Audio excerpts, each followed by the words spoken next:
আর এই মানব সভ্যতার শেষও হবে একজন ইমামুন আদিল খলিফার হাতে।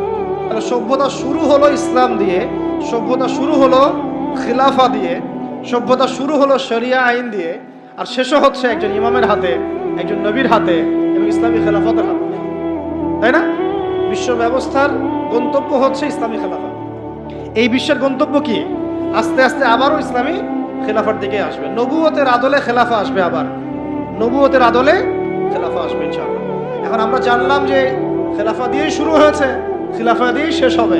তাহলে ভাই আমরা মাঝখানে কি করতেছি?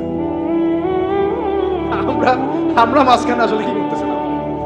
আমাদের এই পলিটিশিয়ানদেরকে কে বুঝাবে বলেন? কার এই ক্ষমতা আছে তাদেরকে বুঝায়? বুঝতে কিছু বিষয় আছে, কিছু মানুষ বুঝতে চায়, কিছু মানুষ বুঝতে চায়, কিছু মানুষ তো বোঝার কোশিশও করে।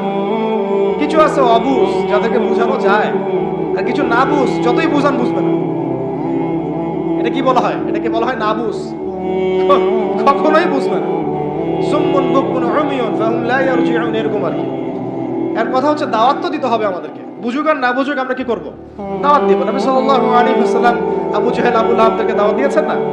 উতবা শাইবাদেরকে দাওয়াত দিয়েছেন না? তারা কেউ মেনেছে, কেউ মানে নাই।